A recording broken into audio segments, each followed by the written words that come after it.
விமர்சனங்களின் அங்கீகாரமும் பெற்றோர்களின் பாராட்டுகளும் நிறைந்த பாராசூட் இப்போது உங்கள் டிஸ்னி பிளஸ் ஹாட்ஸ்டார்.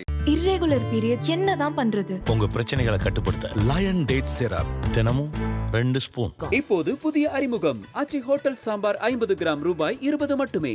ஒரு அரசியல் கொள்கையானது செயல் வடிவம் பெறுவதற்கு தேர்தல் அரசியலே பிரதானம் என்கிற யதார்த்தம் ஆதவ் அர்ஜுனாவுக்கு புரிந்தது. தேர்தல் அரசியல் குறித்து ஆய்வு செய்யும் பணியை அங்கிருந்தே தொடங்கினார்.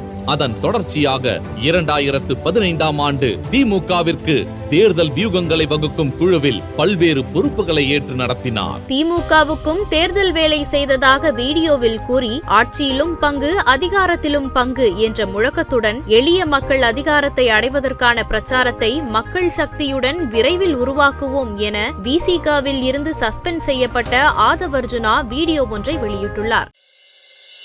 அரசியலில் நீங்கள் தலையிடவில்லை என்றால் அரசியல் உங்கள் வாழ்க்கையில் தலையிடும் என்றார் புரட்சியாளர் லெனின். அடுத்த தலைமுறையிடம் அரசியலை சரியான வழியில் கொண்டு சேர்க்கும் நோக்கத்தில் தொடங்கப்பட்ட நிறுவனமே வாய்ஸ் ஆஃப் காமன்ஸ். இதை நிறுவியவர் தமிழகத்தின் தேர்தல் அரசியல் ஆய்வாளரான ஆதவ் அர்ஜுனா. எளிய விவசாய குடும்பத்தில் பிறந்த இவர் 5 வயதிலேயே பெற்றோரை இழந்தார். கூடைப்பந்து விளையாட்டில் இவருக்கு இருந்த ஆர்வம் காரணமாக சென்னையில் உள்ள விளையாட்டு மேம்பாட்டு ஆணைய விடுதியில் உதவித்தொகையுடன் தங்கி படிக்கும் வாய்ப்பு கிடைத்தது. அங்கிருந்தபடி சென்னை கிறிஸ்தவ கல்லூரியில் அரசியல் அறிவியல் படித்தார்.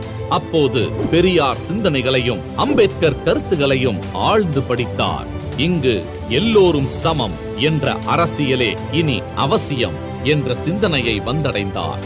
பெரியாரின் சமத்துவ கருத்துக்கள் தமிழகத்தில் வேரூன்றுவதற்கு அண்ணாவின் தேர்தல் அரசியல் வெற்றியும் முக்கியமான காரணம். பெரியாரின் கொள்கைகளுக்கு அண்ணா தன் ஆட்சியால் செயல் வடிவம் கொடுத்தார். அதே நேரம் இந்தியாவின் அடையாளமாக அறியப்பட்ட புரட்சியாளர் அம்பேத்கர் மாபெரும் சிந்தனை பொக்கிஷத்தை நமக்காக விட்டுச் சென்றார். ஆனால் அம்பேத்கரின் அரசியல் கருத்துகள் செயல் வடிவம் பெற முடியவில்லை. ஏனெனில் தேர்தல் அரசியலில் அவர் கொள்கைகளை செயல்படுத்தும் ஆட்சிகள் அமையவில்லை. ஒரு அரசியல் கொள்கையானது செயல் வடிவம் பெறுவதற்கு தேர்தல் அரசியலே பிரதானம் என்கிற யதார்த்தம் ஆதவ் அர்ஜுனாவுக்கு புரிந்தது. தேர்தல் அரசியல் குறித்து ஆய்வு செய்யும் பணியை அங்கிருந்தே தொடங்கினார். அதன் தொடர்ச்சியாக 2015ஆம் ஆண்டு திமுகவிற்கு தேர்தல் வியூகங்களை வகுக்கும் குழுவில் பல்வேறு பொறுப்புகளை ஏற்று நடத்தினார். தொடர்ந்து திமுகவின் தேர்தல் வெற்றியை எளிதாக்க 2019ஆம் ஆண்டு ஒன் மைண்ட் இந்தியா என்ற நிறுவனத்தை துவங்கினார். இந்த நிறுவனம் தமிழகத்தின் 234 சட்டமன்ற தொகுதிகளையும் பகுப்பாய்வு செய்து தேர்தல் வியூகத்தை கட்டமைத்தது. திமுகவுக்கான தேர்தல் உத்திகளை நவீனப்படுத்தவும் புதிய உத்திகளை மேற்கொள்ளவும் ஐபாக் நிறுவனத்தின் தலைவராக இருந்த பிரசாந்த் கிஷோரை அழைத்து வந்தவர் ஆதவ் அர்ஜுனா. அவருடன் இணைந்து 2021ஆம் ஆண்டு தேர்தல் களத்தில் முக்கிய பங்காற்றியவர் ஆதவ். சட்டமன்ற தேர்தலில் திமுக வெற்றி பெற்றது. அதன்பின் அடித்தட்டு மக்களுக்கும் அரசியல் அதிகாரத்தை பகிர்ந்து கொடுத்து ஏற்றத்தாழ்வு இல்லாத சமத்துவ சமுதாயத்தை உருவாக்கும் நோக்கத்தில் ஒன் மைண்ட் இந்தியா நிறுவனமானது வாய்ஸ் ஆஃப் காமன்ஸ் என்ற மக்கள் இயக்கமாக உருவெடுத்தது. விடுதலை சிறுத்தைகள் கட்சியுடன் 2022ஆம் ஆண்டு வாய்ஸ் ஆஃப் காமன்ஸ் நிறுவனம் கைகோர்த்தது. கட்சி நிர்வாகத்தில் சீரமைப்பு பணிகளை மேற்கொள்ள துவங்கி டிஜிட்டல் முறையில் தரவுகளை கையாள தனி டேஷ்போர்டு கொண்டு வரப்பட்டது. பெரிய கட்சிகளுக்கு இணையாக 15,000 வாக்குச்சாவடி முகவர்களுக்கான பூத் கமிட்டி பயிற்சி கூட்டம் ஒரு மாநாடு போல சென்னையில் நடத்தப்பட்டது. அதன் தொடர்ச்சியாக திருச்சி சிறுகனூரில் நடைபெற்ற விசிகவின் வெல்லும் சனநாயகம் மாநாடு இந்திய அரசியலுக்கே திருப்பு முனையாக மாறியது. அந்த மாநாட்டை கட்சியின் முக்கிய நிர்வாகிகள் ஆலோசனைப்படி ஒருங்கிணைத்து முன்னின்று நடத்தியது வாய்ஸ் ஆஃப் காமன்ஸ் நிறுவனம். 2024ஆம் ஆண்டு நாடாளுமன்ற தேர்தலில் டிஜிட்டல் வடிவ பிரச்சாரத்திற்கு அடித்தளமிட்ட வாய்ஸ் ஆஃப் காமன்ஸ் முதல் முறையாக QR கோட் வடிவ பிரச்சார யுத்தியை தேர்தல் களத்தில் அறிமுகம் செய்தது. சமீபத்தில் கள்ளக்குறிச்சியில் நடந்த கள்ளச்சாராய மரணத்திற்கு பிறகு போதைக்கு எதிரான பிரச்சார இயக்கத்தை முன்னின்று நடத்தி வருகிறது வாய்ஸ் ஆஃப் காமன்ஸ். அதன் ஒரு பகுதியாக விடுதலை சிறுத்தைகள் கட்சி சார்பில் உளுந்தூர்பேட்டையில் நடந்த மது ஒழிப்பு மாநாடு கட்சியின் மூத்த நிர்வாகிகள் ஒத்துழைப்புடன் வாய்ஸ் ஆஃப் காமன்ஸ் நிறுவனத்தின் ஒருங்கிணைப்பில் வெற்றிகரமாக நடைபெற்றது. ஒரு நேர்மையான மக்களுக்கான அரசு அமைய ஆட்சியிலும் அதிகார பகிர்வு என்ற முழக்கத்தை தொடர்ந்து முன்வைத்து வருகிறது வாய்ஸ் ஆஃப் காமன்ஸ் நிறுவனம். வருங்கால சமூகத்தை அரசியல் மயமாக்கி தேர்தல் அரசியலை அனைவருக்குமான இடமாக வென்றெடுக்கும் ஒரு இயக்கமாக விரைவில் வீரநடை போட உள்ளது voice of commons.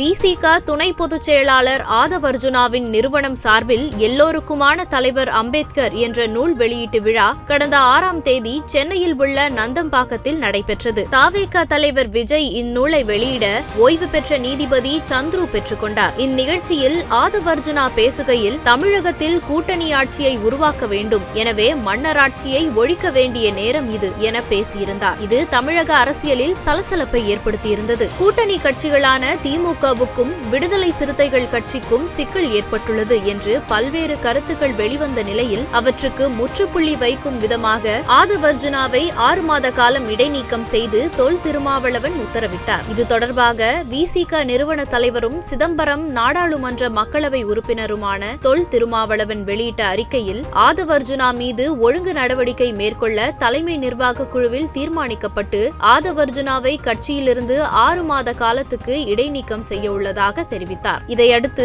Aadhav Arjuna நீண்ட பதிவு ஒன்றை எக்ஸ் வலைதள பக்கத்தில் வெளியிட்டார். அதில் அவர், நான் கட்சியில் என்ன பணி செய்தேன் என்பதை அடிமட்ட தொண்டர்களாய் களமாடும் தோழர்கள் நன்கு அறிந்திருப்பார்கள் என்ற நம்பிக்கை எனக்கு உள்ளது. அந்த தொண்டர்களின் குரலாக நான் எப்போதும் இருப்பேன்.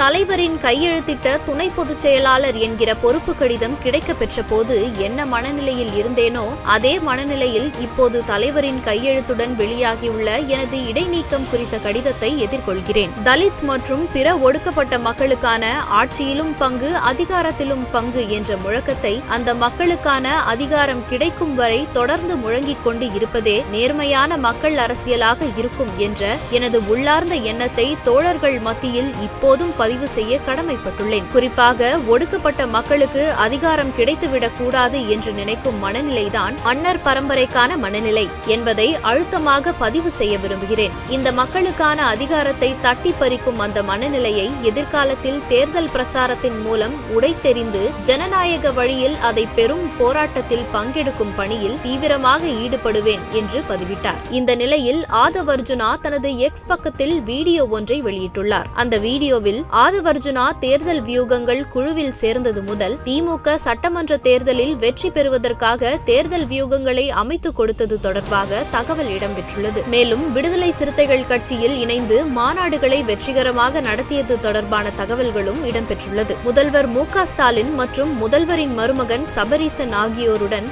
ஆதவ் அர்ஜுனா எடுத்த புகைப்படங்கள் அடங்கிய காட்சிகளும் அந்த வீடியோவில் இடம்பெற்றுள்ளது. அந்த வீடியோவை பகிர்ந்த ஆதவ் அர்ஜுனா ஆட்சியிலும் பங்கு, அதிகாரத்திலும் பங்கு என்ற முழக்கத்துடன் எளிய மக்கள் அதிகாரத்தை அடைவதற்கான பிரச்சாரத்தை மக்கள் சக்தியுடன் விரைவில் உருவாக்குவோம் என்று குறிப்பிட்டுள்ளார். விமர்சனங்களின் அங்கீகாரமும் பெற்றோர்களின் பாராட்டுகளும் நிறைந்த பாராஷூட் இப்போது உங்கள் டிஸ்னி பிளஸ் ஹாட்ஸ்டாரில். இர்ரெகுலர் பீரியட் என்னதான் பண்றது? உங்க பிரச்சனைகளை கட்டுப்படுத்த லயன் டேட் சிரப் தினமும் 2 ஸ்பூன். இப்போது புதிய அறிமுகம் ஆச்சி ஹோட்டல் சாம்பார் 50 கிராம் ரூபாய் 20 மட்டுமே.